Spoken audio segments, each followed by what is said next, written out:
A graça e a paz do Senhor Jesus Cristo seja com você, meu querido irmão, meu querido amigo, você que está conosco nesse seminário abençoado, seminário no lar, que tem como tema como ativar o Espírito Santo em minha vida.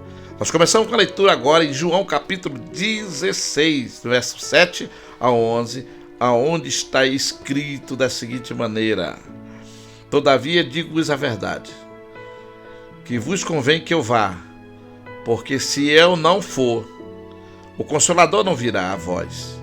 Mas se eu for, enviar-vos-ei. E quando ele vier, convencerá o mundo do pecado, e da justiça e do juízo. Do pecado, porque não crê em mim. Da justiça, porque vou para o meu Pai, e não me vereis mais. E do juízo, porque já o príncipe deste mundo está julgado. Ah, amado, veja bem só que palavra abençoada que foi deixada pelo próprio Jesus. Mas nós entramos em oração sobre a tua vida agora, para que Deus abra entendimento.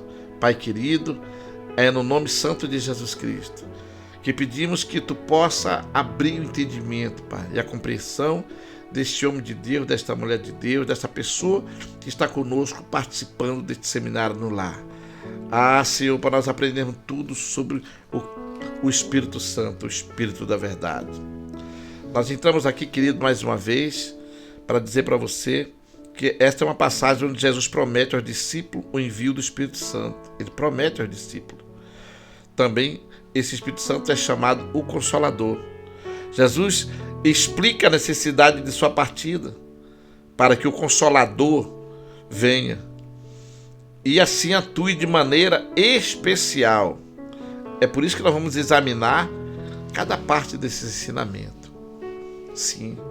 Note bem só que Jesus ele estava na terra, mas ele declara aos discípulos que ele tinha que ir para o Pai, que ele tinha que partir, mas que ao partir ele diz assim: eu vos digo a verdade, que convém que eu vá. Para onde? Para o Pai. Porque se eu não for, o Consolador não virá a vós. Quem é o Consolador? O Espírito Santo. Então isso significa que o Espírito Santo não estava na terra atuando como atua agora. Então o Espírito Santo estava com o Pai. Então Jesus disse assim: convém que eu vá, porque se eu não for, o Consolador não virá. Jesus está dizendo assim: olha, se eu não subir, o Consolador não vai vir. Ele não virá, ele está lá. Ele só vai vir quando eu chegar lá. E quando eu chegar lá, olha só, ele fala assim: eu vos enviarei. Veja bem só. E quando eu for, e se eu for, eu vos enviá-lo-ei, diz o Senhor. Aí ele afirma: e quando ele vier, ele convencerá o mundo do pecado, da justiça e do juízo. Ora, queridos, nós estamos vendo que quando o Espírito Santo vier, ele vai trabalhar. Ele vai trabalhar na vida do ser humano. Ele vai trabalhar na vida do homem. Ele vai trabalhar na vida da mulher. Ele vai trabalhar na vida do filho. Ele vai trabalhar na vida da filha. Ele vai trabalhar na vida das pessoas. Quando ele vier, ele vai convencer. Ele vai convencer o ser humano. Eu fui convencido. Muitas pessoas, milhares de pessoas foram convencidas por ele. Então, o Espírito Santo ele desempenha um papel fundamental na obra do convencimento do ser humano, conforme Jesus declarou em João 16, verso 8 a 11, né? Então esse texto de João é uma passagem onde Jesus promete ao discípulo o envio do Espírito Santo, e também chamado de Consolador desse Espírito Santo. Esse Espírito Santo chamado de Consolador é o mesmo Espírito da verdade que nós falamos na aula passada. Jesus explica a necessidade de sua partida para que o Consolador venha e assim atue de maneira especial na vida dos homens de boa vontade, daqueles que querem, daqueles que precisam. É por isso que ele disse, em determinado momento, em uma festa, ele disse: quem tem sede, venha a mim e beba. Então é preciso o homem ter sede, sede de justiça, sede de Deus, sede de conhecimento, sede de transformação, sede de ser uma nova pessoa, ser uma pessoa desejável, uma pessoa agradável, sede de mudança. Quem tem sede, venha a mim e beba da água. E que água é essa? Beba do Espírito Santo, beba dele, tome dele, sugue ele, traga ele para dentro de você. Aí disse: da água que eu lhe der, disse Jesus. Ele disse para uma mulher samaritana: a água que eu lhe der, nascerá dentro de vós um rio de água viva. Um rio de água viva. Vai ficar dentro de nós rios, que vai ter água viva, que vai estar saindo para alimentar, para dar o sustento à sede de muitas pessoas. Então, agora a pergunta é: quais são os métodos usados pelo Espírito Santo para fazer isso? Então nós vamos ver aqui no mínimo 5 métodos. 5 métodos no mínimo, mas são mais. Então, qual o primeiro método? Através da palavra de Deus, é um método.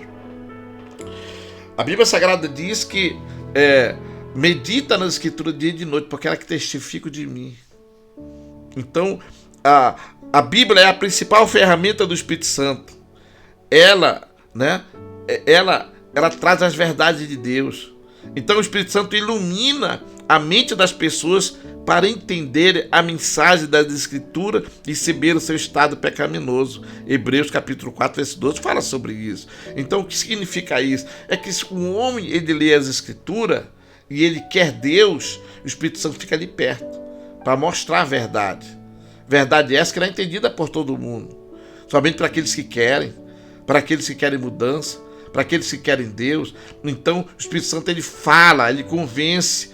Através da Escritura o homem começa a ler, e depois ele lê mais um capítulo, mais um, ele vai ver que não é um livro apenas de orações, de preces, não, de mendigos ou coisa parecida. É um livro de história, a história da humanidade, a história de Jesus está na Bíblia. E quando o homem lê a palavra e medita na palavra, então o Espírito Santo fala com ele, porque o homem também ouve. Ele ouve com os olhos, ele ouve com o ouvido da mente. Quando nós lemos, então palavras são faladas dentro da nossa mente e nós ouvimos. Então aqui fala inclusive por meio da pregação do Evangelho, é o segundo método. Então, quando a palavra é pregada, o Espírito Santo toca o coração das pessoas, revelando sua condição espiritual e necessidade de redenção, segundo Romanos 10, verso 17. O que está escrito? Que olha só, a Bíblia Sagrada diz bem claro que a fé vem pelo ouvir a palavra de Deus.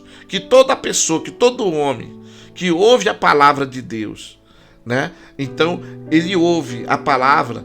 Então o Espírito Santo vai estar falando com ele. Mas presta atenção, ouve de ouvir. Ouvir, se ouve com ouvido, é claro, mas nós temos duas coisas aqui, dentro aqui do aspecto de ouvir. O primeiro é escutar. Quando o homem escuta, escutar não dá trabalho. Quando o homem escuta, ele escuta muitas coisas. Ele escuta o barulho das aves, do trânsito que passa, das pessoas falando. Mas ouvir, quando é que nós ouvimos? Quando nós nos concentramos em algo. Ouvimos o canto do passarinho, nós concentramos nosso ouvido no cântico do passarinho, no cântico de uma pessoa cantando. Quando nós concentramos o nosso ouvido para ouvir, não só para escutar. Quando os dois trabalham juntos, escutando e ouvindo, então o Espírito Santo ele vai e convence.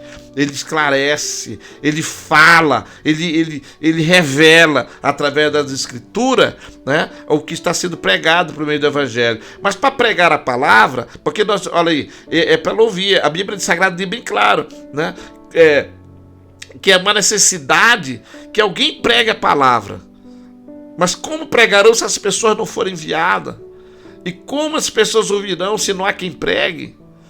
Mas se eles ouvirem a palavra de quem prega, A Bíblia Sagrada diz bem claro que a fé, ela vem pelo ouvir e ouvir pela palavra de Deus. Pela palavra de Deus. A fé vem pelo ouvir e ouvir pela palavra de Deus. Nós vamos encontrar isso em Romanos, capítulo 10, verso 17.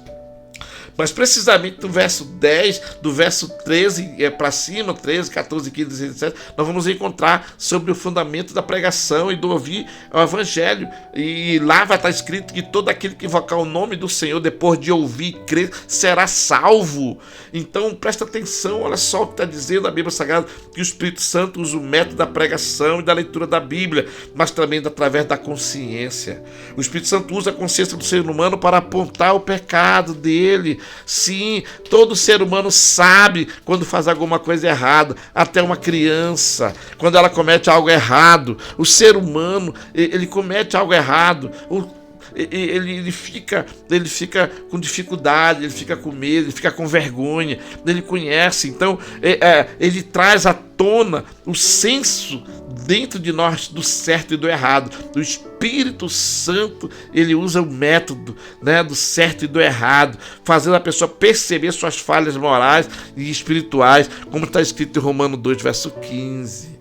A importância é muito grande de se aprender sobre isso, quando nós queremos de Deus algo maravilhoso. Mas também ele nos tem um método do testemunho dos crentes, dos discípulos, daqueles que receberam Jesus. Sim, o Espírito Santo trabalha por meio da vida dos cristãos. O testemunho coerente dos discípulos pode ser usado para confrontar e inspirar outros a reconhecer suas necessidades espirituais.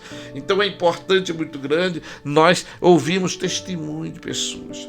Às vezes a pessoa está ali numa mesa de um bar, ou sentado no restaurante, ou em algum lugar, e chega um homem de Deus e dá um testemunho. Mas dá um testemunho geralmente de amigo para amigo, porque quando você conta que a sua vida era isso, era assim, e era assado, então você começa a ver dizer para ele que não havia escape, que estava com dificuldade, e esse testemunho sendo verdadeiro, você começa a dizer que no dia que conheceu Jesus, o Espírito Santo começou a te ajudar, a tua vida começou a ser mudada, a ser transformada, e hoje a tua vida está uma vida de bênçãos, de paz, de alegria, de certezas. Então isso é que o Espírito Santo usa esse método do testemunho dos crentes, dos discípulos. Nós temos o quinto também método que ele usa muito, né? Que são eventos e circunstâncias da nossa vida. Sim, uma determinada pessoa, ela em viagem, né? E recentemente agora vocês vão ver, um avião ele cai, né?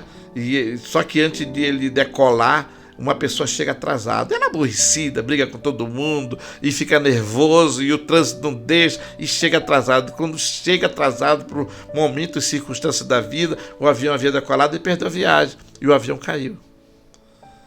E a pessoa, ela começa a entender, ei, peraí, Deus me parou, me segurou, por quê? Agora, por quê? Ele era mais privilegiado dos que caíram? Não, porque alguém estava orando por ele. É porque de alguma forma ele pediu a Deus que o guardasse, protegesse. Porque todo aquele que pede, recebe. Todo aquele que invocar o nome do Senhor será salvo. Mas se alguém orar por você, pedindo salvação, proteção na tua vida, tenho certeza absoluta que Deus responde, porque a oração do justo pode muito nos seus efeitos. Então, evento e circunstância da vida, ele fala conosco, e a pessoa lá fica dizendo, meu Deus, é Deus falando comigo, é Deus me protegendo. Então ele começa a entender um pouco mais a Deus. Então Deus pode usar essas situações difíceis ou marcantes para chamar a atenção de alguém. O Espírito Santo usa esses momentos para revelar verdades espirituais e a dependência que nós podemos ter de Deus. Isso aí é coisa fantástica. Mas como o Espírito Santo convence em cada aspecto, dentro de cada aspecto desse, né? Então, qual é o aspecto que eu estou falando? O aspecto do pecado, da justiça e do juízo. Então, o convencimento do pecado, o Espírito Santo expõe a incredulidade em Jesus como o pecado mais fundamental. Ele revela a necessidade de arrependimento e salvação, fazendo o homem receber sua separação de Deus. perceber a separação de Deus. Então, é importante que você saiba que nós falamos agora em 1 João, capítulo 3, verso 23, a primeira carta lá no Novo Testamento, em que está dizendo que o mandamento de Jesus, de Deus, é esse aqui, ó. Seu mandamento é que creiamos, né, no nome do seu Filho, Jesus Cristo. Olha aí, é um mandamento, crer no nome de Jesus. E nós lemos que ele veio para o que era seu, e os seus não receberam, mas a todos quanto o receberam foi dado o poder de se tornarem filhos de Deus, a saber, os que creem no seu nome.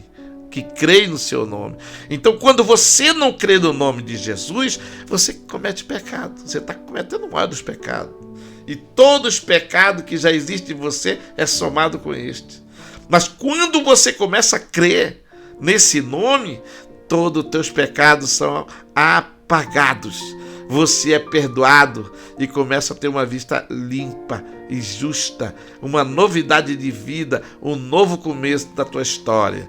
Mas ele faz esse convencimento através da justiça. É isso, do pecado, da justiça e do juízo, da justiça, né? Está escrito que Deus o fez pecado por nós, tornando-nos justiça de Deus. Deus, ele pegou o próprio Jesus e nos substituiu.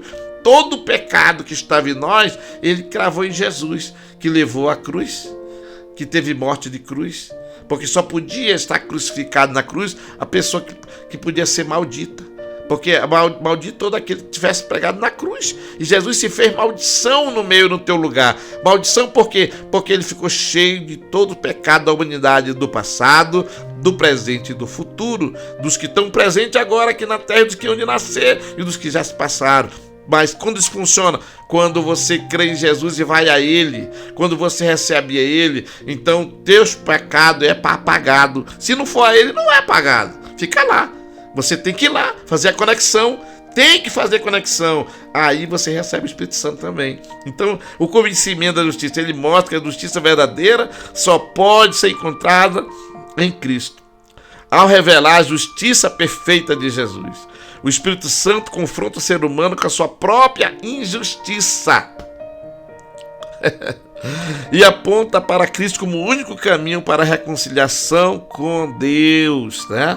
Aí fica em 2 Coríntios 5, 21, que nós vimos agora, que Deus fez Jesus pecado por nós. Ele fez pecado por nós, para que nós nos tornássemos justiça de Deus. Justiça que é pessoa justificada, né? Pessoa justa perante os olhos do Pai, com direito à morada no céu, com direito à casa no céu, com direito a advogado aqui na terra, que é Jesus Cristo, e o Espírito Santo como seu instrutor, com direito a toda a sorte de bênçãos espirituais nas regiões celestiais em Cristo Jesus. Nós temos também o conhecimento do juízo. Por que juízo? Porque o homem que não tem Deus, ele está com os pecados. Os pecados levam ele à condenação. E não tem purgatório, não. É justiça de Deus, é juízo de Deus. A pessoa é condenada pelos atos que fez, jogada no inferno, e vai sofrer para sempre, de eternidade em eternidade. Não tem tempo depois, coitadinho, vem para cá, tu já sofreu muito. Não existe mais isso. Se na terra tu não fizer, depois não haverá mais jeito. Então o convencimento do juízo, o Espírito Santo usa. O Espírito Santo traz a consciência de que haverá um julgamento final e que Satanás já foi julgado e foi condenado. Ele é o príncipe deste mundo. Ele foi condenado, ele já foi julgado, foi o primeiro, ele foi na frente, já tá. E todos que seguem a ele mentindo, roubando, furtando, enganando e fazendo o que ele faz de mal, vai seguir o caminho dele. Agora, essa pessoa que já fez tudo isso, mas reconhece o nome de Jesus Cristo, os seus pecados é apagado na hora. Na hora é justificado. Então ele convence você do juízo. Ele convence o homem do juízo. Haverá um juízo, o juízo final, onde todo ser humano comparecerá perante Deus, né? E serão julgados para a vida de gozo eterno e paz com Deus, e o gozo de tormento eterno com Satanás no inferno. Então, nós temos essa reflexão para dizer para você: o Espírito Santo não força a mudança. Ele não força. ele é muito amigo, muito educado. Ele não vai forçar você a mudar, mas ele cria convicção e clareza, levando o homem a uma decisão consciente. Ele age com amor e verdade, convidando a transformação esse ser humano a uma nova vida em Cristo. Então vai acontecer como nós falamos na vez passada, onde tudo se faz novo na vida de um homem. Ficamos por aqui. Que Deus abençoe sua casa e sua família e abençoe você de uma maneira poderosa, a ponto de você poder abrir sua mente para receber Cristo como Salvador e ter o Espírito Santo como Consolador. Seja abençoado no nome santo de Jesus Cristo.